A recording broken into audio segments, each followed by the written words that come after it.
Transilvania. El nombre ya lo dice todo. Densos pinos, escarpados acantilados intransitables y una espesa niebla. Este es el mítico bosque de vuestras pesadillas infantiles. El castillo de Bran. Es la última reliquia que queda de un hombre al que algunos llaman Drácula. La historia cuenta que el pozo infinito de tiranía, catástrofes y sobre todo miseria humana de Rumanía se puede remontar a un aterrador gobernante y a su maldad sobrenatural.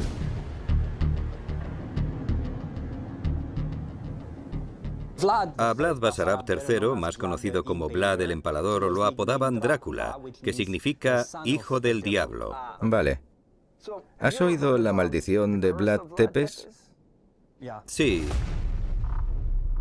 Perdió a su mujer, perdió su dinastía, perdió a su familia y firmó un documento para maldecir a su enemigo. Además, prometió que volvería y que su maldición y él se vengarían de todos los que le habían traicionado. Lo mataron y enterraron su cuerpo en un monasterio cerca de Bucarest. Tiempo después, cuando abrieron el ataúd, su cuerpo no estaba. Lo que es bastante inquietante. Sí. ¿Te estás preguntando qué pasaría si volviera? Si fuera su amigo, estaría nervioso. Sí, sí. Claro. Vlad pasó gran parte de su vida forjándose una reputación aterradora.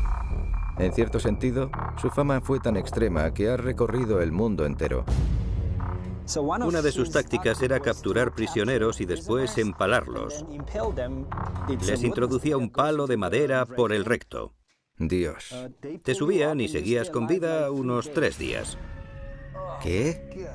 ¿3 días? Eso aterraba a sus enemigos, los turcos. Claro. Sí. ¿Qué otras formas tenía de matar? Provocaba incendios y envenenaba pozos. Vaya. Era muy malvado. Una vez capturó a una familia de 2 hermanos. Cocinó a uno de ellos y obligó al resto de la familia a comérselo. ¡Qué majo! Cuando tienes a tus enemigos a las puertas todo el tiempo, no tienes tiempo para hacer que la gente te quiera. A finales del siglo XIX, el escritor irlandés Bram Stoker concibió una novela de terror relacionada con las leyendas centroeuropeas sobre vampiros y no muertos, que ya habían servido de inspiración a otros autores decimonónicos como John Polidori, el médico y compañero de viajes de Lord Byron. Indagando en este tipo de historias, Stoker tuvo conocimiento de la existencia de un príncipe rumano llamado Vlad Draculea, que había vivido en el siglo XV y se había hecho célebre, entre otras cosas, por su gusto por lo sanguinario. La fortuna del sobrenombre de Drácula se debe en realidad a una confusión. Su padre, el príncipe o voivoda Vlad II de Valaquia, había ingresado en 1428 en la Orden del Dragón, Drac en húngaro, de la mano del emperador Segismundo de Luxemburgo. Por ello fue conocido en adelante como Vlad Dracul, mientras que a su hijo se le llamó Vlad Draculea, esto es, hijo de Dracul. Sin embargo, en la mitología romana, la figura del dragón no existía, y el término Dracul designaba al diablo, con lo que Vlad III pasó a ser, en rumano, el hijo del diablo. Ello coincide con la leyenda sobre la crueldad y ánimo sanguinario de Vlad, recogida ya por crónicas de su época. En ellas se le presentaba como un príncipe aficionado a la tortura y entusiasta de la muerte lenta, que solía cenar bebiendo la sangre de sus víctimas o mojando pan en ella.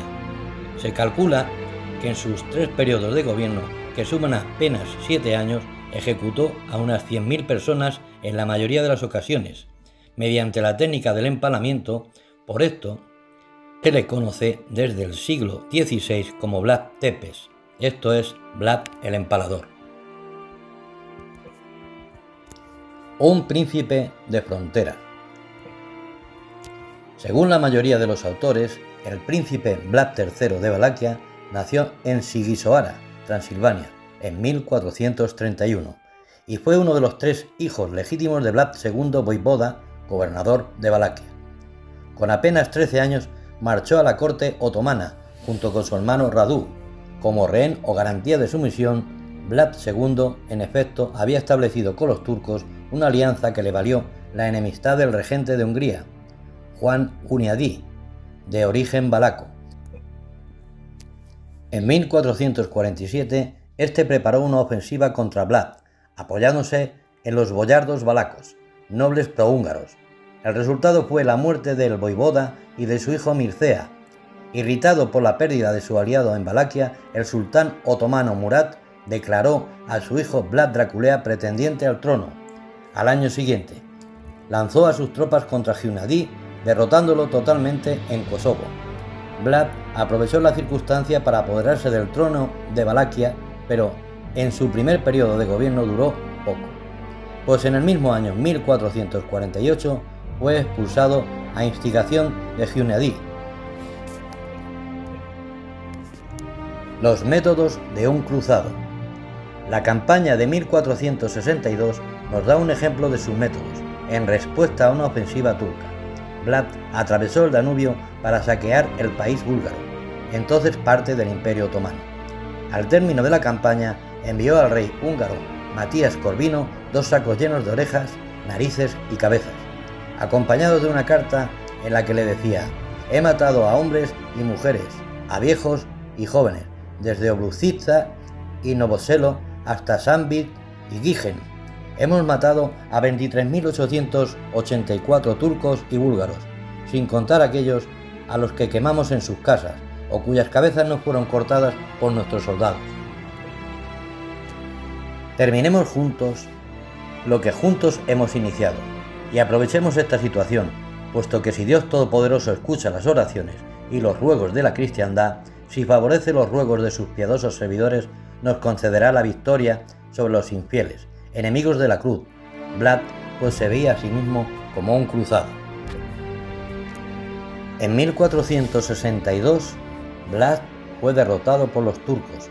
Pasó 12 años preso en Hungría, hasta que en 1476 recobró su utilidad como candidato al trono de Valaquia.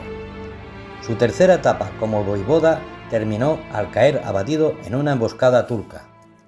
Su cabeza fue exhibida en Estambul y su cuerpo fue enterrado en el monasterio del lago Snagov.